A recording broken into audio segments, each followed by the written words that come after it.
lo que estamos viendo aquí es, en primer lugar, que la idea central es de que el linfocito T helper, que va a ayudar a la activación y cambio de isotipo del linfocito B, tiene que haber sido, se tiene que haber sido activado o se le tiene que haber presentado el mismo epítopo del mismo antígeno de un patógeno que el que va a reconocer el linfocito B. ¿Por qué? Porque recuerden de que el receptor del linfocito T va a tener una estructura estequiométrica específica para reconocer ese epítopo con gran afinidad. Lo que significa de que cuando haya una segunda presentación de antígeno por parte del linfocito B al linfocito T, si no se trata del mismo antígeno, no se va a producir ninguna señal de reconocimiento, porque este receptor es para otra cosa, ¿verdad? A eso es a lo que se refiere. Eso significa de que una vez de que se ha logrado este proceso, el linfocito T va a acercarse a la zona del folículo linfático y el linfocito B va a salir de la zona del folículo linfático para poder encontrarse y realizar la reacción cruzada, la reacción de activación, en donde los receptores más importantes van a ser obviamente el MSH de tipo 2, porque el CD4 es para 2. El CD40, CD40L, y como lo hemos visto en la clase pasada, el ICOS, ICOS-L, que ahorita está como que entredicho, ¿no? Entonces, una vez que se da esta activación, el linfocito, y aparte la producción de ciertas citoquinas específicas, dependiendo del tipo de antígeno, vamos a tener lo que se conoce como el cambio de isotipo, ¿sí?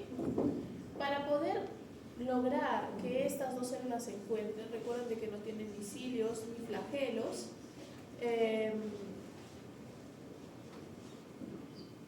por lo que van a tener que movilizarse con otros componentes, que en este caso son las quimiosinas.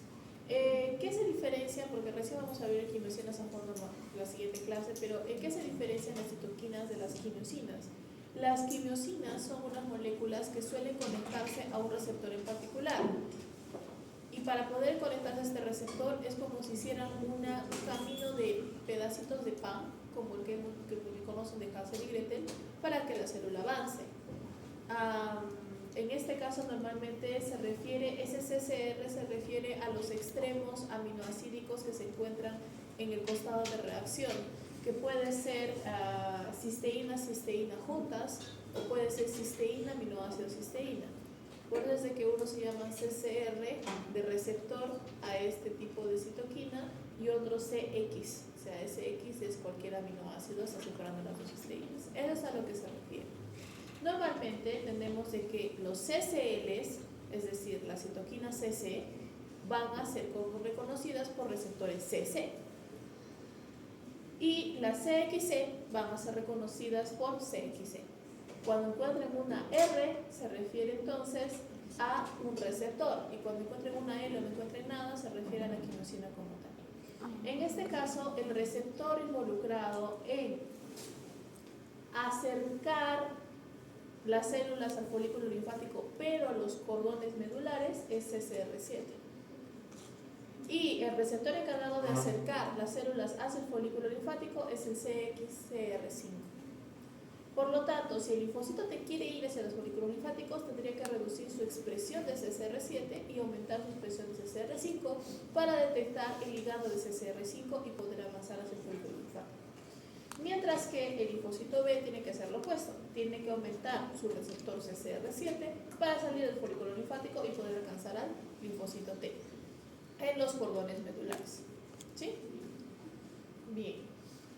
Entonces, como hemos dicho, la respuesta general es la conexión del linfocito B tipo MSH a través de la presentación de antígenos, el ligando CD40-CD40L y que está presente, y también la liberación de citoquinas.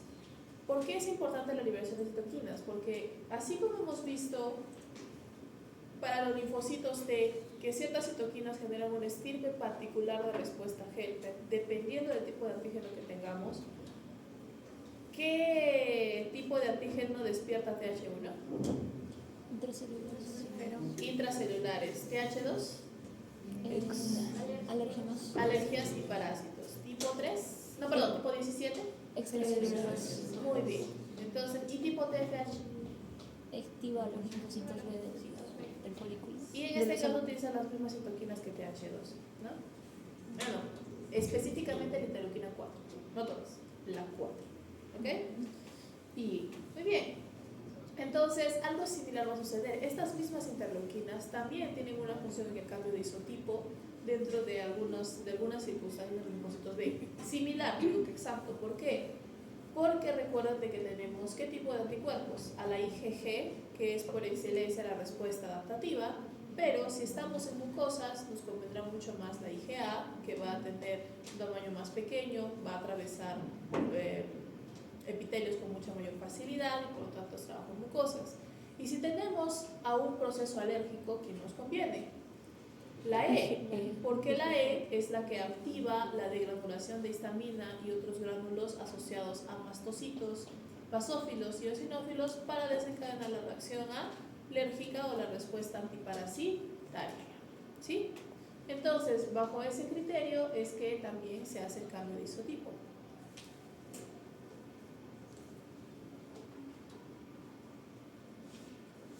Ahora, algo curioso que sucede es que esta señal inicial que tenemos aquí es una señal débil, lo cual es muy lógico, porque tendríamos que tener ¿cuánta chance de que tengamos el mismo reconocimiento del mismo epitopo con del mismo antígeno entre dos células que, hablando de localización, están completamente separadas, ¿no? Es complicado. Eso significa de que en realidad este primer reconocimiento es un reconocimiento débil, no es una señal fuerte. Es una señal fuerte para ellos, pero no desde el punto de vista celular, lo que requiere de una amplificación.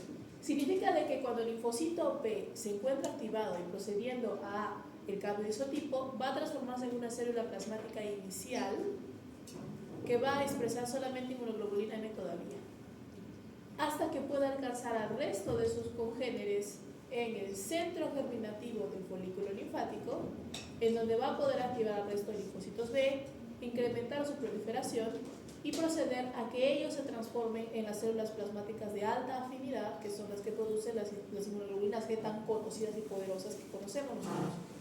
Básicamente, una vez que el linfocito B consigue novia, va a avisarle a todos sus amigos que tiene novia.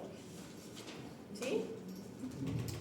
Entonces, en este caso, este proceso de activación de los linfocitos en la zona interna va a darse en ayuda de tanto el linfocito T folicular como la célula dendrítica folicular. Como podemos ver, está presentando un antígeno entero. ¿Por qué está presentando un antígeno entero? Porque estamos haciendo la famosa selección de alta afinidad. Y quería utilizar, yo creo que la vez pasada para lo que es la maduración de afinidad utilicé el ejemplo de MasterChef. Ahora voy a utilizar el ejemplo del juego del calamar, creo que todos lo han visto. ¿Sí? Una de mis pruebas favoritas del juego del calamar y que se hizo meme fue la prueba de la galletita de azúcar. ¿Sí? ¿Por qué? Tragedia, ¿no? No, yo hubiera caído hasta con el círculo. Entonces, en este caso, o me hubiera olvidado que lo hubiera comido. Una de dos. Entonces, en este caso, todos estos linfocitos van a tener una galleta de caramelo que van a tener que sacar. Perfecta. ¿Y si no la sacan, qué pasa? Sí, ¿verdad? Muy bien. Entonces, una vez que han sido activados, lo que ellos tienen en común es que tienen algún antígeno. Y van a producir acorde un anticuerpo que reconozca ese antígeno. Pero no todos lo van a hacer tan bien como otros. ¿Qué significa? Que en la zona variable del anticuerpo, que es un gen básicamente, va a haber una serie de mutaciones somáticas tipo SNP, es decir, duplicaciones, sustituciones de gran cantidad, especialmente en la zona CR1, CR2, CR3 que hemos visto diapositivas antes, para producirme diferentes versiones de anticuerpos, todas las versiones posibles de anticuerpos para detectar ese antígeno. Cuando digo todas, es todas. Son como más de 1 millón. Y el problema es de que no todas van a funcionar, porque este tipo de mutaciones se han hecho al azar. ¿Sí? No es una mutación dirigida, es una mutación al azar. Significa de que algunas mutaciones nos va a ir mejor, otras mutaciones nos va a ir peor. Y la estructura va a cambiar para mal o la estructura va a cambiar para bien. ¿Cómo podemos determinar que la estructura ha cambiado para bien? El linfocito T primero acá promueve la activación, promueve la expresión de receptores y la célula dendrítica presenta el antígeno enterito. Si el anticuerpo que ahorita en superficie del linfocito B reconoce con muy buena afinidad el antígeno de este patógeno, lo protege contra la vía Fas. ¿Qué hemos dicho que hacía la vía Fas? Apoptosis. Entonces, la afinidad está asociada a la generación de BCL2 y protección de la vía Fas. Conclusión, la célula sobrevive. Pero si la afinidad no es lo suficientemente buena, Fas se activa y la célula muere.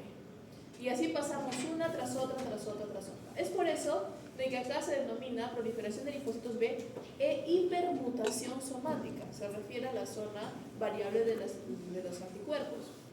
Luego viene la selección de linfocitos de alta afinidad. Lo interesante de la selección de linfocitos de alta afinidad es de que a medida de que va seleccionando linfocitos con mayor actividad, o sea, mayor afinidad de su anticuerpo, cada vez la señalización para activar a Fas se va haciendo más exquisita. ¿Qué significa? Que cuando, digamos, los linfocitos que no pasaron la primera valla, no tuvieron nada que hacer, pero nada te asegura que los linfocitos que hayan pasado esa primera valla sobrevivan las siguientes, porque siempre habrá uno que sea mejor, solo debe quedar uno, por eso le llamo el juego del calamar. ¿Sí? Entonces, una vez que se ha encontrado ese único que es el mejor, que es la alta afinidad, este sí procede a proliferar otra vez, lo que lo llevará a transformarse por un lado en una célula plasmática produciendo sus superanticuerpos y por otro lado generar linfocitos B de memoria capaces de producir esos superanticuerpos. La selección por afinidad tal vez sea el proceso que demore más. Es por eso de que normalmente estos anticuerpos se producen a una etapa tardía de los anticuerpos de tipo G dentro de una infección estándar. También existen, obviamente este es el punto clave que nosotros queremos obtener, por ejemplo, dentro de vacunaciones. Las células de memoria y células de producción de anticuerpos IgG de alta afinidad. Por ejemplo, las vacunas de COVID no lograron llegar tan lejos. Porque ¿cuánto tiempo me dura una vacuna de COVID? Tiempo de vida medio de un IgG. ¿Qué significa? Que no hay memoria celular. A diferencia de las dosis de una hepatitis B, o sea, se vacunan 3 veces, pero nunca más. ¿Por qué 3 veces?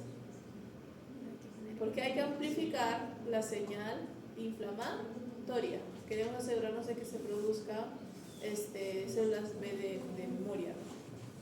Pero en el caso de COVID, como técnicamente nos hemos estado vacunando con vacunas experimentales, por así decirlo, tener muchas dosis seguidas no era una buena señal y no era un riesgo que en su momento la pandemia estaba dispuesta a aceptar. Por eso sé que no se hizo. ¿Sí? Hasta el día de hoy, no, creo que ya la Pfizer ya es legal, pero en su momento eran vacunas de experimentación, por si acaso. Ok. Otro detalle interesante también es el hecho de que, como pueden apreciar acá, viven y mueren muchísimas células. Es una zona de alta proliferación y alta muerte celular. Es por eso que también cuando hay una infección, los centros germinativos de los folículos se hacen inmensos, ¿sí o no? Y cuando no estamos en un proceso inflamatorio, ¿cómo son esos centros? A duras penas se notan, ¿no? ¿Verdad? Ya expliqué todo esto. Entonces, estaba mencionando de que cada tipo de citoquina que se une o que está asociada a la activación del linfocito B va a producirme una estirpe de inmunoglobulina específica. Lo único que no respeta este proceso es la inmunoglobulina M, porque como les había dicho, es la inmunoglobulina default o estándar, la que es receptor BCR antes de que el linfocito B se encuentre activo. Así que basta con que el linfocito B encuentre a su patógeno para que produzca inmunoglobulina M y no necesita un cambio de isotipo. Esto es muy útil porque recuerden que ahorita estamos viendo la activación dependiente de células T, ¿sí? Timo dependiente. Pero también existe una timo independiente, es decir, que no necesita linfocitos T. Esta no hace cambio de isotipo. ¿Qué significa? ¿Qué anticuerpos produce? Solo M, ¿sí? Entonces, acá tenemos M, y normalmente, ¿por qué es importante M? Sus funciones efectoras están asociadas a una respuesta rápida, casi adaptativa, hasta que se genere el cambio o la selección por afinidad, lo que hace que normalmente M sea la responsable de concordancia del complemento de la fagocitosis de macrófagos, ¿sí? Luego tenemos interleuquina 21 y un aumento en interleuquina 4 que nos va a llevar a la clase IgG, en donde realmente existen 4 subclases IgG: la IgG1, la IgG2, la IgG3, donde la IgG1 y la IgG3 son las más importantes a mencionar, dado que estas están asociadas a los procesos de opsonización o bloqueo, de opsonización, de fagocitosis, activación de complemento, bloqueo, ingreso celular e inmunidad neonatal, porque puede darse una transferencia placentaria. Y son las que más buscadas, añoradas dentro de una respuesta inflamatoria. Doctora, ¿qué pasó con IgG2? Ahí está. ¿Qué pasó con IgG4? Ahí está también. Bueno, la IgG4 es un detalle interesante porque es un anticuerpo antiinflamatorio, profibrótico, proreparador. ¿Sí? No tiene nada que hacer acá. Y en este caso suele aumentar cuando hay una insensibilización para alergias, o sea, protege contra las alergias. Y en este caso, cuando tenemos interleuquina 4 con interleuquina 13, esta aparecería TH2. Lo que vamos a tener es un cambio a isotipo IgE, que, como hemos mencionado, es inmunidad frente a mitos.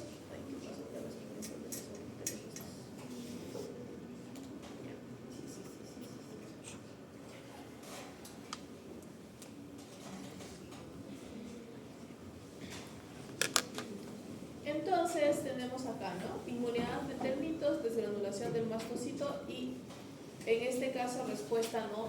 Cuando es una granulación del mastocito sin una presencia parasitaria, es una hipersensibilidad inmediata, no crónica, que es un proceso alérgico. Y otro tipo de citoquinas que están asociadas a las mucosas, como puede ser TGF-beta, April, BAFF y otras, son las que permiten el cambio de isotipo a la inmunoglobulina A, que, como hemos dicho, es genera una inmunidad o está mediando la inmunidad de mucosas y tiene un transporte rápido a través de epitelios, ¿no? La IgA. Ahora, ¿cómo es exactamente que se hace este cambio? Entonces,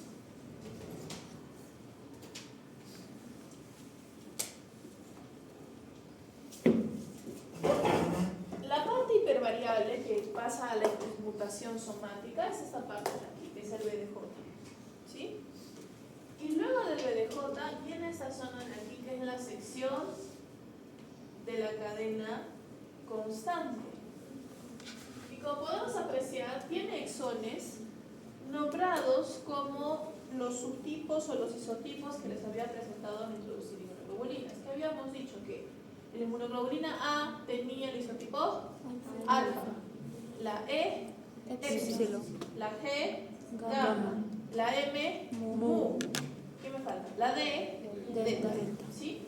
Y todas están juntas en el mismo gen. Mu, delta, bueno, acá es como que un paréntesis, acá está alfa, gamma, epsilon, ¿sí? ¿Qué significa? Que cada uno de estos grupos exónicos es capaz de producir una cadena pesada diferente. ¿Cómo lo hacemos para escoger una de otra? A través del splicing alternativo. Es por eso que tenemos en realidad solamente esta región codificante de mi cadena constante, que se llama C, y el tipo de isotipo al que estamos, y luego tenemos dos exones o regiones reguladoras, llamadas I y llamadas S. Y por inducción, S por splicing, ¿sí? Entonces, ¿cómo funciona este proceso? Digamos de que nosotros tenemos acá nuestro gen y estamos en un cambio de isotipo que ha producido, por lo tanto, la generación de citoquinas y el reconocimiento de citoquinas IL4 y IL13. ¿Qué voy a entender? IgE. Entonces, este tipo de citoquinas lo que hace es activar la expresión inicial de IE, que es este de aquí. ¿Por qué IE es importante?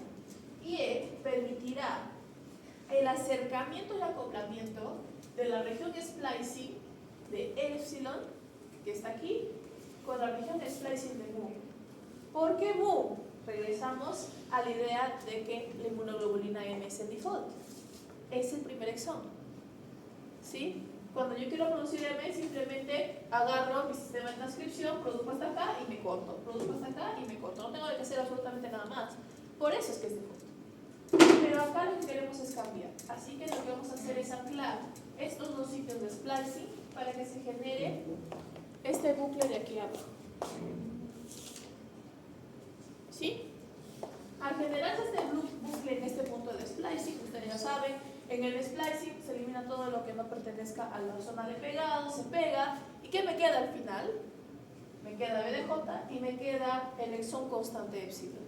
Lo que significa que cuando se haga la transcripción a RNA mensajero y a proteína, tendré BDJ epsilon, proteína epsilon y inmunoglobulina E.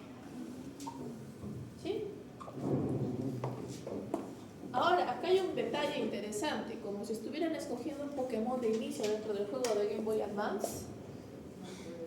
Una vez que cargamos isotipo, no nos podemos echar para atrás, porque perdimos el material genético. Okay.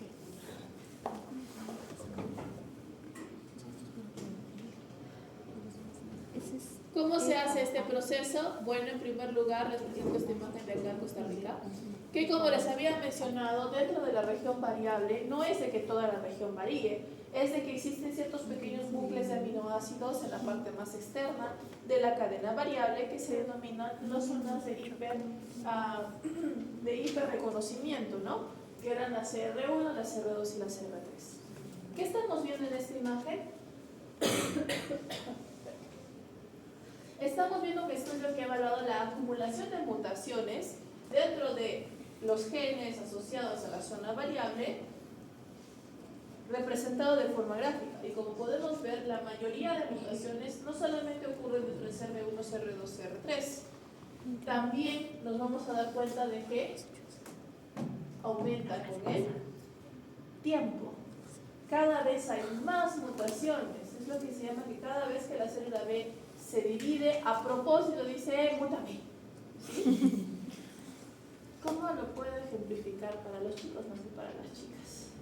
Es como si de repente Umbrella Corporation agarre todos sus virus, se los meta todos a las personas a ver qué sale. Y entre puro mamarracho que se muere en el camino, sale uno que sí es poderoso. ¿Sí? Y conoce a Silent Hill, sabe, no, que conoce a Resident Evil, sabe de qué hablaba. Vamos a poner otro ejemplo. Tienen que hacer profiteroles y hacen un montón de masa, como 10 bandejas, porque es la primera vez en su vida que hacen profiteroles. De entre esas 10 bandejas, una va a salir bien, yo se los aseguro. No importa si es la última o si es la del medio, con tal de que salga una bien. ¿Sí o no? Está bien, ya está. Entonces, ahí vamos. Y de este lado vemos de que en realidad el punto de corte se basa de la siguiente manera. ¿Cómo es que actúa ese gen inductor que se ha aislado por cada tipo de cambio de su tipo? Lo que se hace o lo que hace realmente es introducirse en la zona de splicing de esta manera.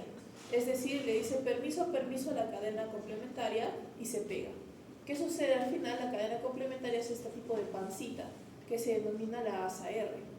Una vez que está hecha la asa R, viene una proteína llamada la proteína A y D que va a cambiar mi ADN en ARN en esta parte específica. ¿Cómo sé que lo cambió a ARN? Porque transformó las timinas en uracilos. Y una vez que se ha producido esto, trabajamos con una enzima que lo que hace es desaminar, o sea, desaminación, y luego trabajamos con una enzima que lo que hace es comerse todos los uracilos. ¿Sí? Así no se come timinas por error. Comerse todos los uracilos dejando huecos y esos huecos promueven el corte o la excisión de esta zona del ADN y por lo tanto se quedó cortada.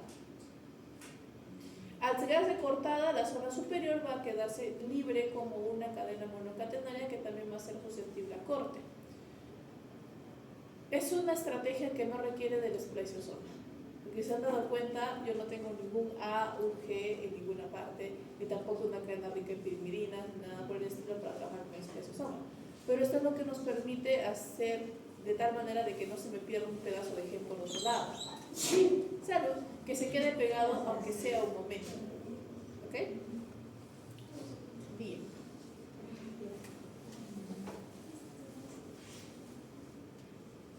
Entonces, solamente para resumir ese punto exacto, ¿cuándo es de que nosotros tenemos una activación timodependiente?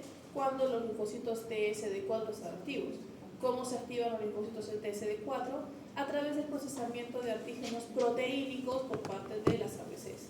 Conclusión, que el antígeno dependiente de timo va a ser un antígeno proteico, mientras que el independiente va a ser todo lo demás, es decir, antígenos poliméricos, polisacáridos, glucolípidos, etc.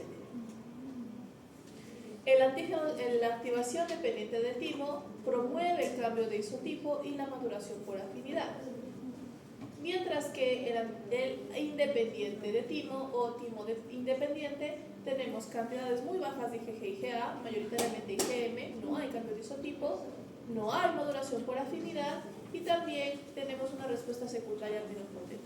¿Por qué aquí la respuesta secundaria es tan importante? Porque se han dado cuenta que nos toma mucho trabajo haber conseguido ese linfocito B capaz de producir superanticuerpos. Ni modo que cada vez que nos infectemos hagamos lo mismo. Una vez que existe la molécula linfocito B de memoria, es un Terminator que aparece ya con sus superanticuerpos. ¿Sí? Se detuvo la película antes de que tuviera que empezar. Entonces, en ese sentido es lo que se busca. Ahora, acá tenemos algunas de las señales del linfocito B, especialmente las asociadas a timo independiente, que en este caso, como va a ser timo independiente, no vamos a tener ninguna señal directa con el linfocito T, lo que significa de que el linfocito B va a depender de sus capacidades como APC para reconocer antígenos directamente. Significa de que vamos a trabajar con ¿quién? Con el BCR de base, que es el que reconoce los antígenos. La activación del BCR se va a dar siempre con ayuda de nuestros receptores alfa-beta, que tienen fragmentos CITAM en la base, que si se fosforilan, viene, bueno, acá no viene SAP70, viene una proteína tipo SAP70 que se llama SIC, y SIC activa una vía que ya conocemos, que es la vía PIP3. Entonces, el mismo proceso se da ¿para qué? Para la activación y proliferación del linfocito B. O sea, esa base ahí existe. Ahora, este proceso se puede incrementar gracias a la presencia de otros receptores adicionales, como puede ser, por ejemplo, y al fin lo puedo llamar completo, el receptor antígeno Fc gamma R2. Qué lindo que se siente. ¿Por qué? Fc, que hemos dicho que es la fracción cristalizante del anticuerpo. Gamma, ¿quién reconoce a qué tipo de inmunoglobulina? G. Bueno, receptor 2B. Ya, ahora eso no es chino, al fin. Entonces, si es eso, significa de que esto verdecito es una inmunoglobulina G que ha detectado un antígeno. Es decir, de que dos inmunoglobulinas pueden trabajar juntas para poder detectar. Ahora, obviamente que esta inmunoglobulina G no la produjo este linfocito B que va a ser activado independientemente. La produjo un linfocito B activado dependientemente. No es que sean exclusivos el uno del otro. Normalmente los linfocitos B activados de forma independiente de T suelen ser los linfocitos de periferia, como los B1, los marginales, por ejemplo, que suelen producir solamente IgM, pero su respuesta es más innata que cualquier otra cosa, ¿no? Ni siquiera están presentes en el folículo linfático. ¿Ok? Bien, ¿qué más hay acá? Ah, no, para esto paso a mi diapositiva, no me gusta este formato. A ver. Que no me gusta. Bien.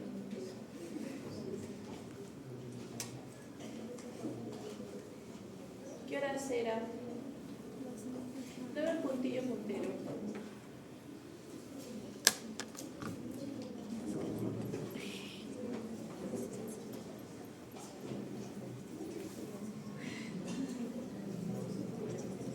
Doctora, ¿esa diapositiva está en el aula virtual? ¿Está en el aula virtual esa diapositiva? Todavía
Ya hemos dicho eso.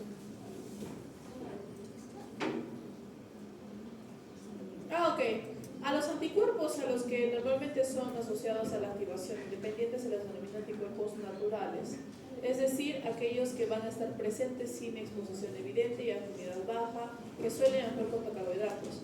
Hay ciertos anticuerpos en el cuerpo que no son producto de una activación en ninguna parte y que se producen casi de forma continua, como el IgM para respuesta, ¿sí? Y suelen ser producidos por los B1 y los B de la zona marginal. Otro tipo de anticuerpos que siempre están presentes con nosotros y que no tienen que haber sido expuestos en ninguna parte son, por ejemplo, los anti-ABO. ¿Ustedes ya han hecho grupos sanguíneos? ¿Qué tan profundo han hecho grupos sanguíneos? Lo básico.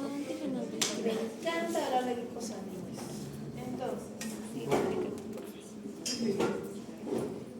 ¿por qué son hechos en fisiología? ¿No? Como es una práctica que es en fisiología, nosotros ya no la hacemos porque es redundante. Pero, tal vez la base inmunológica no la hayan visto con tantas ganas.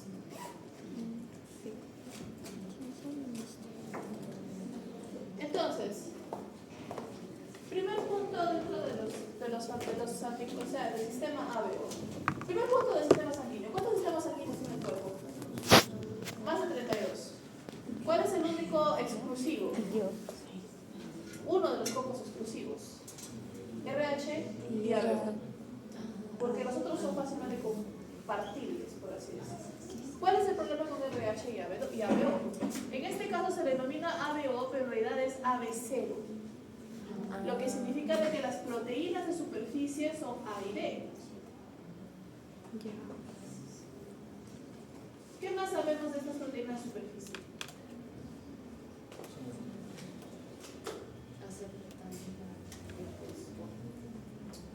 Son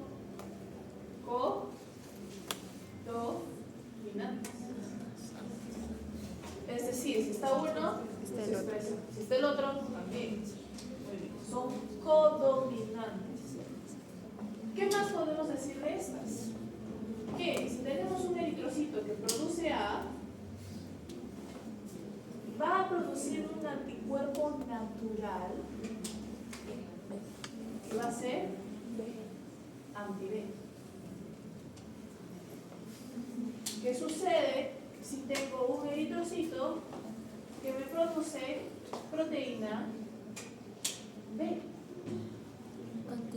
Va a tener un anticuerpo natural de protección que va a producir anti-A. ¿Y qué sucede en el caso de 0? 0 es la versión recesiva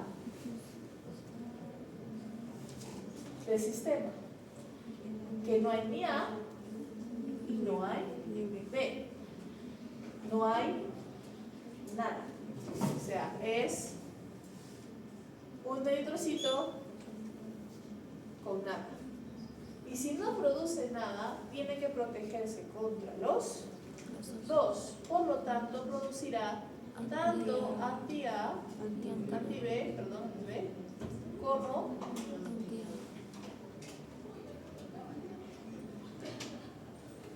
anti. Y de aquí vienen todas las falta uno. Y en el caso de AB, no se protege contra nada.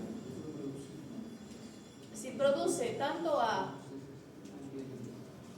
como B, ¿valdría la pena tener anti-A o anti-B?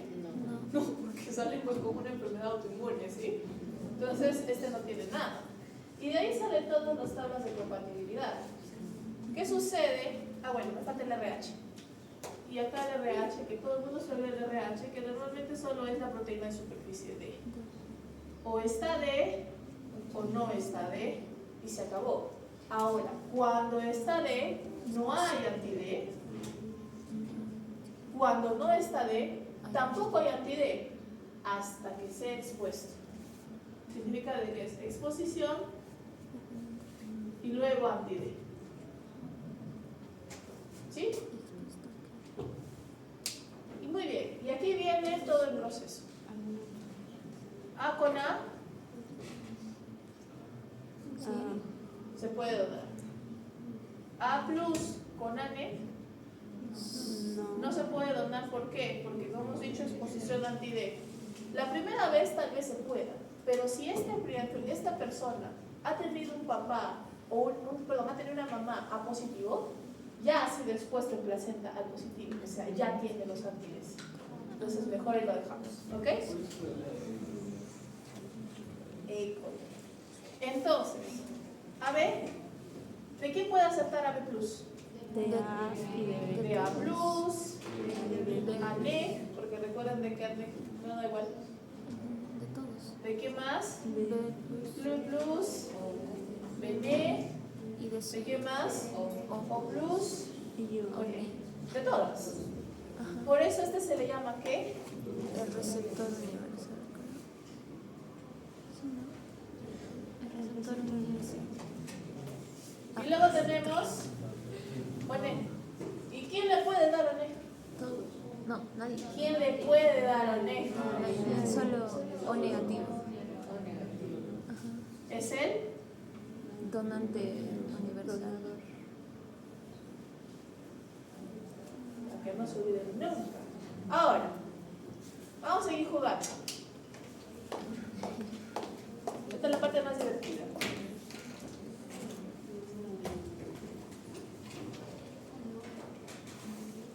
Siempre y cuando no tengo mi nota. No voy a papel. Esto es la pregunta. Sí, pero no sé, vamos a ver si se ve. Si es que lo acerco por acá. Más o menos.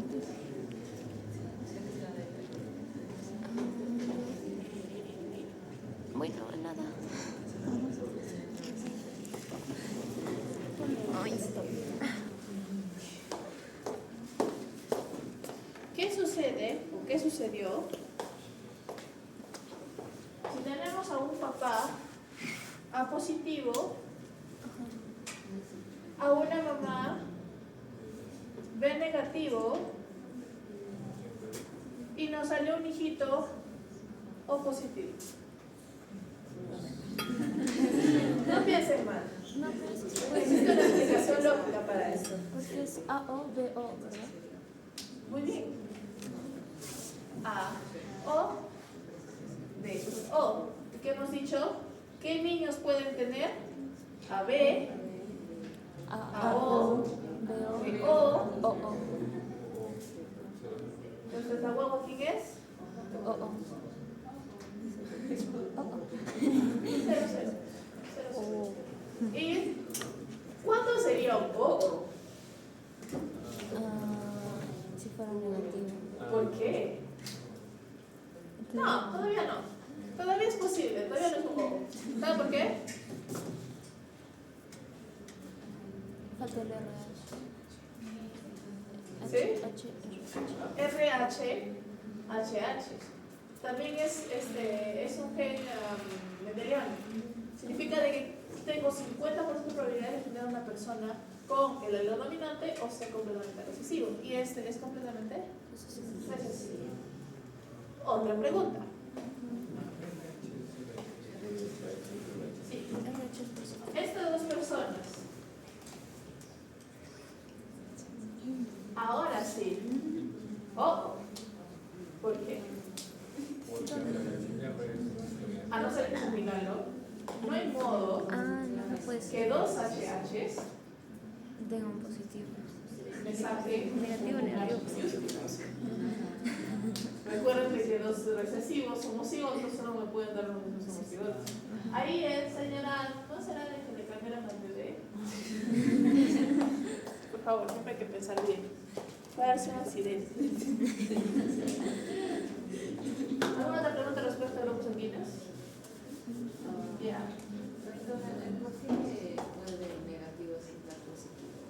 Cualquier negativo puede dar positivo. Porque este anti-D se queda en cuerpo. Normalmente lo que se pasa es este de aquí. Así que normalmente al tener D, este anti-D no va a ser reconocible porque no existen las células que reconozcan el anti-D. Entonces, aquí estas no tienen proteína en superficie, pasan como que fuesen células normales para quienes sí lo tienen. En cambio, en el caso de los negativos, no. Si encuentran una célula con esa proteína en superficie, el sistema de complementos se activa y destroza todo. Es por eso que cuando, por ejemplo, yo soy A negativo. Si soy A negativo y quiero tener hijitos, si tengo a mi primer hijo y no tomo medicación para impedir que mi inmunoglobulina G atraviese la placenta hasta mi bebé, mi bebé va a ser, o sea, yo como A negativo, voy a ser sensibilizada a mi bebé si es A positivo. Y yo voy a generar defensas. Este bebé, este primer bebé, va a sufrir algo, no va a sufrir nada. Pero el contacto, especialmente el contacto sangre-sangre, que es lo que lleva a la presentación de antígenos y todo, va a hacer que ella lo vuelva sensible. ¿Cómo se puede hacer este contacto? Durante el parto, eclampsia, cualquier otro pequeño detalle que genere un pequeño derrame interior que se repare, pero ya hubo contacto. Entonces, ese es el peligro. Al siguiente bebé que tenga positivo, lo va a destruir. Es lo que se conoce como electroestación. ¿Por qué? Porque mis centrífugas atraviesan. ¿Y cómo se trabaja entonces? ¿Qué medicamento es el que funciona contra el electroestasis? ¿Verdad? Que básicamente bloquea la IgG. ¿Cuál es el sentido del RH inhibidor? ¿Ah? Es que, ¿qué sucede? El RH o el factor RH se denomina RH porque fue encontrado en primer lugar por en el macaco rhesus, cuyo nombre empieza con RH. Eso significa de que esta proteína RH es una proteína zoonótica que le hemos heredado de animales. No preguntes cómo. Así que existen personas en el mundo que no heredaron RH. Y al no heredar RH no producen ni zinc ni CO, que es de la famosa sangre dorada que es el HC, o sea, no hay.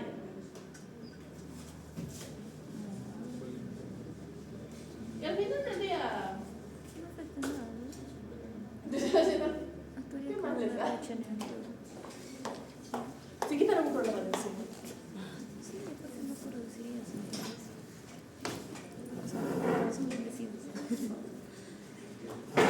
Muy bien. ¿Qué es? Ya, todavía tengo tiempo. Entonces ya lo hemos visto. Ya. Ahora vamos al cuñado moral o el complemento, el famosísimo complemento, que está metido y ensimismado en todo. ¿Por qué? Porque el complemento es uno de esos componentes que pueden actuar tanto en inmunidad adaptativa como en inmunidad innata, que interaccionan con anticuerpos que técnicamente son de inmunidad adaptativa o inmunidad innata. Su función casi siempre es inflamar y destruir. Imagínenselo como minas marinas en una zona de guerra.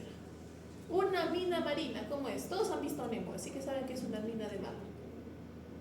¿Hay gente en una mina de mar? Son esas bolitas. Claro, las de Nemo, esas bolitas. Ah, sí. No, Ya. Qué bonito. ¿Te acuerdas de Nemo? Cuando van a visitar a los tiburones, si está en una fiesta de cumpleaños, hay unas bolas con cadenas que resultan ser minas de agua. Y si esas minas no les llaman la atención, en la Pinocho de Guillermo del Toro también hay minas de agua. Sí. Ya. ¿Las minas de agua tienen gente? No, ¿Las minas de agua tienen armas? no. Son un arma. O sea, si las tocan, ahí quedó todo, ¿verdad? Muy bien, esa es la gran diferencia. Algo similar sucede con el complemento. No son células, pero escándalo el que arma. Entonces, en este caso, normalmente lo que vamos a tener es, en primer lugar, la actividad moral de los anticuerpos, para que no me pierda mucho.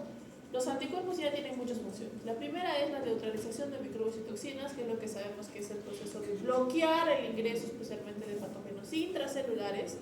Y aquí es donde nosotros podemos definir, ¿no?, lo que habíamos dicho acerca de la detección de anticuerpos neutralizantes, por ejemplo. ¿Sí? Luego tenemos una habilidad acoplada a este proceso que es la opsonización y fagocitosis de microbios. Es decir, así como se neutralizan los microbios y los anticuerpos se unen para neutralizarlos, esos anticuerpos no solamente bloquean, viajan cerca de los fagocitos, como tenemos acá un macrófago, y un macrófago a través de sus receptores, ¡ay, qué bonito! Sus receptores fracción cristalizante gamma, o Fc gamma, podrá reconocer el anticuerpo y por lo tanto proceder a la fagocitosis y degradación de microbios. Prácticamente les llevan el patógeno a las manos. Y esto funciona tanto para los fagocíticos, que son como los macrófagos, como para la activación de la degranulación de moléculas o de células con patógenos intracelulares, porque los anticuerpos también reconocen a células afectadas o células que están produciendo ciertos componentes intracelulares patógenos, igual llevan la célula hacia los citolíticos como los natural killer para que lo destruyan. Entonces son acompañantes de la respuesta celular, lo que estamos viendo aquí con los anticuerpos. Y por otro lado, solitos, los anticuerpos pueden detectar o pueden acoplarse al sistema de complemento. Y una vez acoplado al sistema del complemento, puede mandar otra vez este patógeno a ser comido, desarrollar inflamación, reclutar células y lisar los microbios por sí solos. ¿Sí? Y lo que hay que recordar es de que el complemento tiene una muy buena capacidad de inflamación.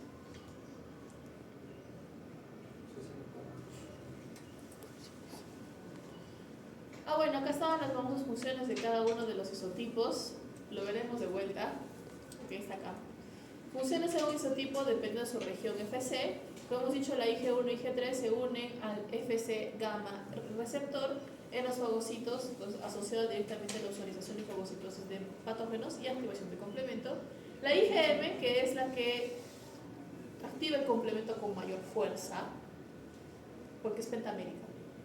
Y en este caso también actúa, aunque en menor grado, de la IG1, IG2 y IG3. La IgE, que se une a el receptor Fc epsilon de los mastocitos y basófilos para lo que es hipersensibilidad inmediata.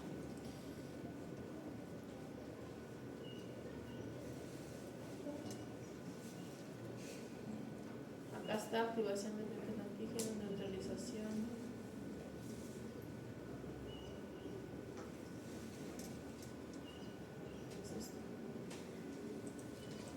Ya. Entonces, normalmente lo que tenemos acá, ¿no? Cuando está presente ya el anticuerpo que puede tener capacidad de neutralizante o ozonizante. Si no tenemos anticuerpo, pues el microbio pasa feliz de la vida a la barrera epitelial, ¿no? Si tenemos anticuerpo, entonces el anticuerpo bloquea el ingreso del patógeno, eso es la neutralización. Luego tenemos acá una infección estándar. Si no, el anticuerpo bloquea de nuevo al microbio la interacción con células y puede llevarlas a células fagocitarias. El anticuerpo también puede bloquear la unión de toxinas a receptores celulares. Por eso es que son tan interesantes los anticuerpos monoclonales. Mientras responda contra un antígeno, puede bloquear lo que sea. ¿Sí? Ya hemos hablado de la substitución y la fagocitosis, la idea clave de los receptores Fc. Acá están todos los receptores Fc, qué maravilla. Entonces, obviamente que su nombre también tiene un CD, ¿no? Pero básicamente es los receptores Fc gamma, que pueden ser del grupo 1, del grupo 2 y del grupo 3, en donde tenemos acá el grupo R1 es el más común dentro de fagocitos, el 2A también es el más común dentro de fagocitos, el FR2B, ¿dónde está? Este es básicamente ¿era este? Sí, antiinflamatorio. Luego tenemos acá los Fc epsilon, que también puede ser 1, 2, y el Fc alfa, que es para el anticuerpo de monoglobulina A. Pero ya no se van a asustar con estos receptores. Ahora sí pasemos al sistema de complemento. Entonces habíamos dicho que el sistema de complemento, ya lo conocen, es un sistema de 30 proteínas más o menos que está encargado de eliminar microbios, promover la inflamación, este caso se va a basar en el reconocimiento del acoplamiento de células, de proteínas que van a tener funciones líticas y que se van a cortar para volverse activas, casi como el sistema de las caspasas, pero fuera de la célula. Y este sistema tiene 3 vías de activación: Clásica. la clásica, la alternativa y de la lectina. Sí, eso ya lo hemos visto antes, solo que con más superficial. En este caso, la vía clásica se conoce como tal porque tenemos anticuerpos, sea IgM y IgG, unidos antígeno que disparan la cascada. Por lo tanto, la vía clásica se suele activar cuando ya ha habido un proceso de respuesta de inmunidad adaptativa. La vía alternativa, que va a hacer directamente reconocimiento de microbios, pero que va a alcanzar a la vía clásica en sus puntos finales, y que normalmente es la alternativa en la que está activa durante la inmunidad innata, porque técnicamente todavía no tenemos muchos anticuerpos, ¿sí? Y finalmente la vía de la lectina, que va a utilizar lectinas específicas para reconocer azúcares microbianos y activar la cascada de forma innata también.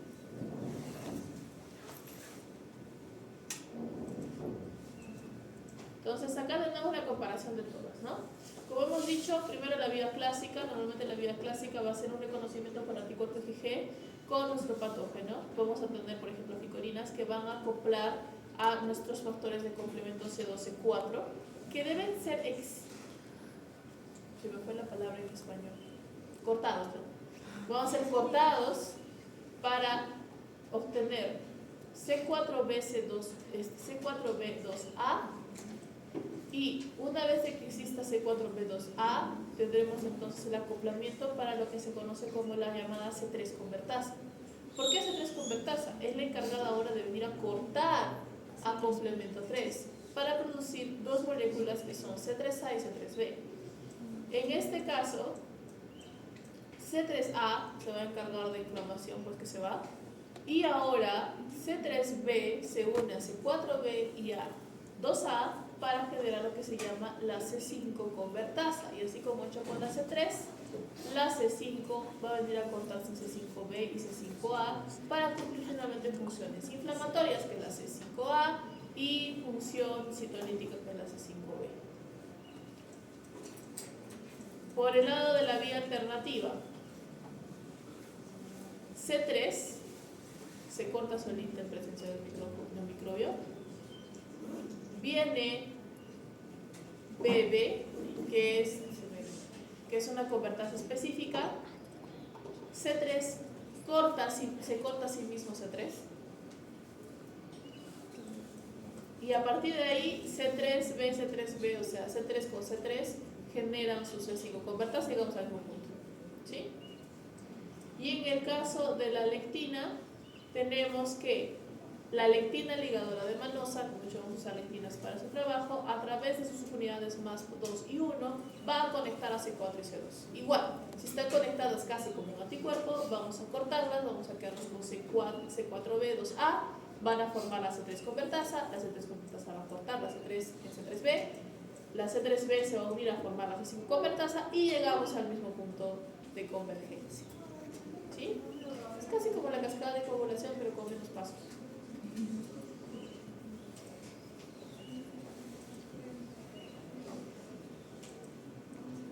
Yo creo que nos quedamos acá y vamos a entender un poquito más a fondo la siguiente clase. Eso significa de que el pasito de más tarde podrá ser el tema anterior hasta acá. No, solo el tema anterior. ¿8? Puede ¿De la ser. noche?